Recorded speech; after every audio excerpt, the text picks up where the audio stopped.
Hi, I'm your host, Brad Riddle. I'd be forever grateful if you'd subscribe to have this podcast sent to your inbox each week. Just visit grumpybuck.com, that's GRUMPYBUCK, like the deer.com. Find Sports Wax Podcast in the menu, go to the page, enter your email, and you're on the list. It only takes a moment. Also, if you know someone who loves sports and sports history, please share this podcast with them. It would make my day. Netflix has stolen my thunder just a little bit, addressing this week's topic in an 8-part documentary. But, as a lifelong fan of this team, I still feel like I have a unique perspective on something that happened when I was a kid. I hope you enjoy. This will truly be an interesting week in the National Football League. The owners will convene and meet in Dallas, Texas, beginning Tuesday. We presume it'll be a 3-day meeting. They will talk about a new commissioner. Jim Finks still appears to be the leader. They will talk about trades when it comes to the Dallas Cowboys. The Cowboys need players. Walsh now has to play with Aikman hurt. The guy who can really bring in players would be a trade with Herschel Walker. It's October 8th, 1989. The Dallas Cowboys are playing the Green Bay Packers at Lambeau Field. There are 2 minutes left in the game, and the Packers are just obliterating the Cowboys, 31-13. The Cowboys are just terrible. They're 0-4, about to go 0-5, and on Thursday, they're going to trade their best player. Herschel Walker won the Heisman Trophy at Georgia, where he rushed for more than 5,000 career yards. After college, he signed with the USFL's New Jersey Generals, who gave him a $5 million contract, which was a lot of money at the time. After the USFL went defunct, Walker signed with the Dallas Cowboys. In 1988, he rushed for 1,500-plus yards and made the Pro Bowl for the second consecutive season. But now, early in the 1989 season, the Cowboys are shopping him around. Here in Green Bay, he's rushed for just 44 yards on 12 carries. Fittingly, his last play for Dallas ends in a turnover, an interception in the end zone on a pass that was meant for Herschel Walker. Walsh goes for it all. This is Walker, intercepted. Tiger Green made the interception. But let this be a lesson for anyone who's feeling down on their NFL team ahead of this season. Trust me when I tell you, your team can go from 0-5 in trading your best player to hoisting the Lombardi Trophy in no time flat.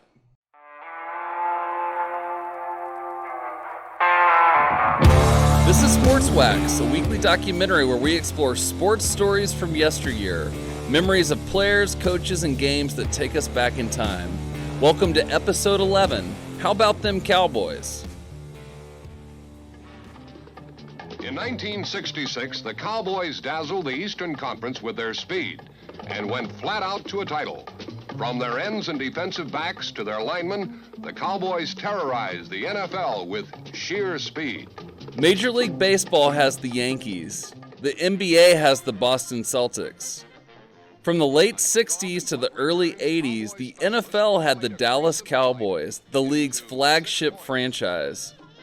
From 1966 to 1982, a span of 17 seasons, the Cowboys made the playoffs 16 times.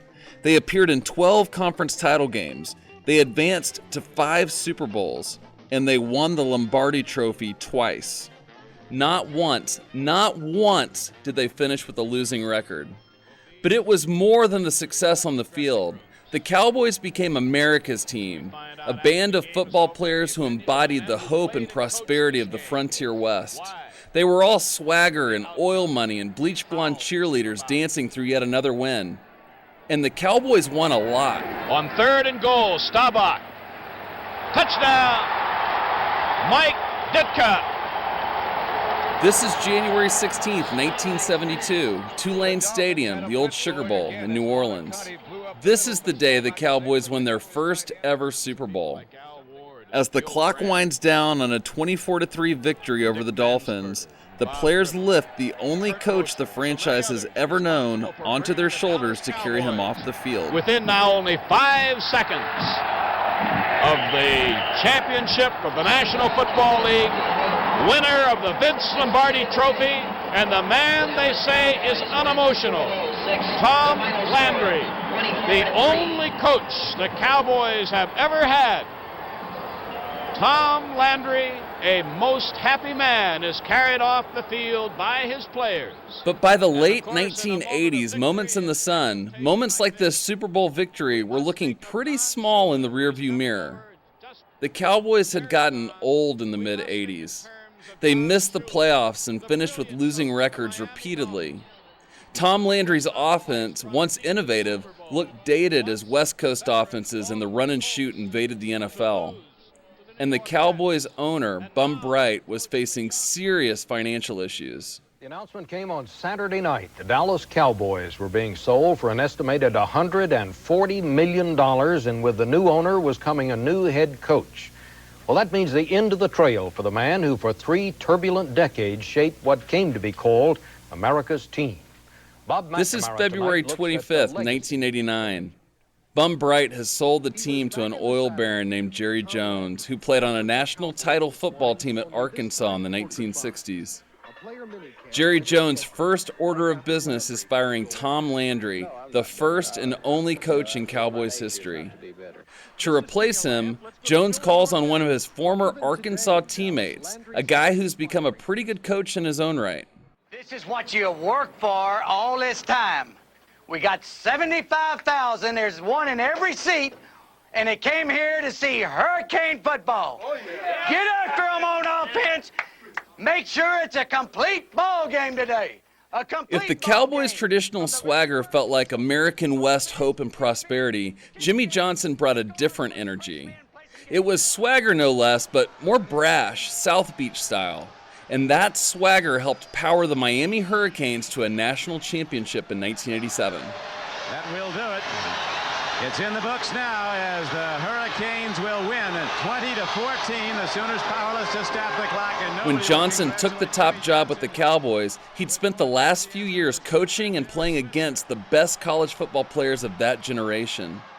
And if his actions were any indication, he arrived in Dallas intent on grabbing as many of those great college players as possible through the NFL draft. The decision to trade Herschel Walker, just 5 games into his tenure as the Cowboys coach, was all about getting as many picks as possible. The Cowboys said goodbye to Herschel Walker and hello to the future. Although the 1988 All-Pro is not a one-man team, it nearly took a team to acquire him. The fundamentals behind the trade were draft picks for the future to build for the Dallas Cowboys. But a lot of people know about the Herschel Walker trade, and a lot of people vaguely know that it set the Cowboys up for future success. But who exactly did they get? The trade involved a lot of moving parts, 6 players and 12 draft choices exchanged among teams. The Cowboys ultimately drafted 5 players with the picks they received. There may be a trade with Pittsburgh and Dallas. Let's see. Pittsburgh has been on the clock, but Pittsburgh has traded this choice to Dallas. First, they used Minnesota's first-round pick in 1990 to move up from number 21 to number 17 overall, where they draft a running back from Florida. Maybe you've heard of him. Dallas selects Emmitt Smith, running back from Florida. Emmitt Smith, of course, will go on to become the NFL's all-time leading rusher. In 1991, they used Minnesota's first-round pick to move up to number 1 overall, where they take Russell Maryland, a defensive tackle from Miami. On their faces. First of all, you, Russell, you're going back home. Jimmy Johnson, Dave Wanstadt, Coach Butch Davis, all the guys from Dallas, from Miami, are with Dallas. Yes, they are. I'm very, very excited about it. It's funny how life goes around in circles, and I can expect good things to happen. Everything's positive, and I'd like to thank the Dallas Cowboys organization. Maryland will become a starter and a Pro Bowler for the Cowboys. In 1992, they used Minnesota's first-round pick to get 2 picks from New England, a first-rounder and a second-rounder. They used the first-round selection to grab a cornerback from Texas A&M. Well, here's the commissioner. With the 17th pick, the Dallas Cowboys select Kevin Smith, defensive back, Texas A&M. Kevin Smith will become a starter as a rookie and pick off 19 passes across a 9-season career with the team. They used the second-round selection on a linebacker from Arizona State who ESPN's Chris Berman has never heard of. Dallas's selection on a choice from New England is Darren Woodson, defensive back, Arizona State. Pittsburgh is up. That's a good pick, Chris. Now comes the part of the draft when we say, Mel? That's a good pick. I think, Darren Woodson was a guy that a lot of people, when we talk about those pure football players, Chuck Smith's still there, but Darren Woodson was a guy, played kind of that banded gator back of Godfrey Miles that we see in vogue now in college football, outside line. Jimmy Johnson will move Darren Woodson to safety, where he'll make 5 Pro Bowls and 3 All-Pro teams. Woodson's likely to make the Hall of Fame someday. The last Minnesota pick the Cowboys use is the Vikings' second-round pick in 1992. Dallas takes Clayton Holmes, a cornerback from Carson Newman. Holmes will become the fastest player on the 1992 team and a key contributor on special teams. So a big game, even though it's opening night for the Skins against the Dallas team. Dan, 2 years ago, they win 1, then they win 7, then they win 11. What next? What's next? Well, to listen to Jimmy Johnson and the folks who live here in Dallas, it's nothing less than an appearance in the National Football Conference championship game. And the Cowboys didn't just use those picks from the Herschel Walker trade. Across the 1990, 91, and 92 drafts, they wheel and deal and scoop up other selections too, drafting guys like Alvin Harper, Eric Williams, Leon Lett, Dixon Edwards, Robert Jones, Godfrey Miles, and future Super Bowl MVP Larry Brown. In 1990, the Cowboys get a little better, going 7-9 and narrowly missing the postseason. In 1991, they go 10-6 and make the playoffs, even knocking off the Bears in the wild card round before losing at Detroit. By the end of the 1992 season, the Cowboys are 13-3, and they're clearly the best team in football. Kevin Smith. They show everyone on this date, January 17th, 1993. This is the NFC Championship game in the rain and mud against the San Francisco 49ers at Candlestick Park. The 49ers were the NFL's team of the 1980s, winning 4 Super Bowl championships. Now it's the Cowboys' turn. Dallas is up by 4, and 1989 first-round draft choice Troy Aikman is about to connect with 1991 first-round draft choice Alvin Harper for a 70-yard catch and run that sets up the game-clinching touchdown. 1st and 10, Dallas. Smith and Johnston behind Aikman. Aikman quickly. The pass to Harper. Harper off to the races. They're going to run him down, however. At about the 9-yard line, Dana Hall.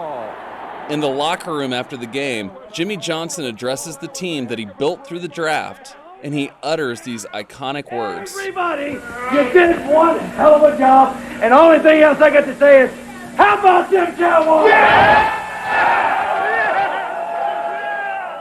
I was only 8 years old when the Herschel Walker trade went down, but I remember those terrible Cowboys teams. The thought of Dallas dominating opponents and winning a Super Bowl was unfathomable until I saw it for myself. Fumble forced by teammate Leon Lett. Officially the 18-yard line, the spot. Aikman to Irvin again. Touchdown! This is Super Bowl 27, just 2 weeks after the win over the 49ers at Candlestick Park. It's an out-of-body experience for Cowboys fans who weren't alive to see the Tom Landry glory days. The Cowboys are playing at the Rose Bowl against the Buffalo Bills, and they just keep scoring. They score rushing the ball. They score on long passes. They score on short passes. They score on 2 fumble returns, nearly 3. And Jimmy Johnson's draft picks from the Herschel Walker trade are in the middle of it all. There's Emmitt Smith rushing for a touchdown. There are Darren Woodson and Russell Maryland picking up multiple tackles. Kevin Smith returns kicks. Clayton Holmes recovers a fumble. This 1992 team is the best one that Jerry Jones has had as owner. It's likely the best team in franchise history. The Cowboys beat the Bills 52-17. They win another Super Bowl the next season, after which Jerry Jones inexplicably parts ways with Jimmy Johnson. Running on the fumes of the talent Jimmy Johnson accrued during his short tenure, the Cowboys win it all again in January 1996. And they haven't been to a conference championship game, much less the Super Bowl, since then. Every other NFC team has been to the conference title game in that span, but not the Cowboys. For the team that was once the NFL's answer to the NBA Celtics and MLB's Yankees, it's been 3 decades of misplaced hope and utter mediocrity. This episode started with a Packers game that ended in a demoralizing loss for the Cowboys. It might as well end that way, too. Here's a 5th for Jones. Big seam up the middle, first down and more. And it's January 14th, 2024. The Cowboys, winners of the NFC East, are hosting the Green Bay Packers in the first round of the playoffs. And they're getting obliterated like it's 1989. Love, Jones getting near the goal line. Is he in? He is! Touchdown, Green Bay on the opening drive. It's 27-7 at halftime. It's 34-16 after the third quarter.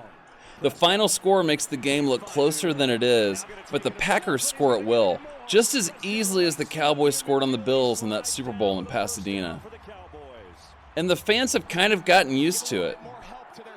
Each year, the Cowboys play in a stadium that's built the wrong direction, creating a glare that's cost the team more than one touchdown. They play in a stadium that's more known for the world-class art on its walls than for the great moments that have taken place on the field. And they play in a stadium with one of the world's largest jumbotrons. That stadium fills up year after year after year, no matter how hard the team is to watch. Jerry Jones still owns the Cowboys, but the urgency that led to the draft pick wheeling and dealing that ultimately led to 3 Super Bowl titles is completely gone. While other NFL general managers are working around the clock, watching film, and pulling every possible lever to give their teams the best chance to win a title, the Cowboys general manager is busy promoting prize fights on Netflix and making cameos on Landman. For those of us who love the Cowboys, who still remember the teams that embodied the hope and prosperity of the American West, the start of each season means resignation, if not outright dread. It's more fun to queue up a Super Bowl Sunday from many decades ago and to remember what it was like when the Cowboys were clearly the best in all of football. And he's going deep. Harper wide open, touchdown!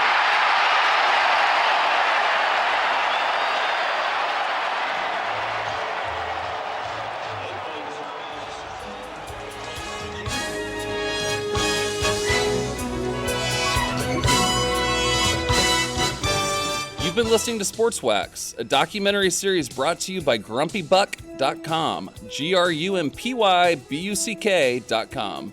Subscribe to get new episodes that share a sports memory with a heavy dose of nostalgia each week.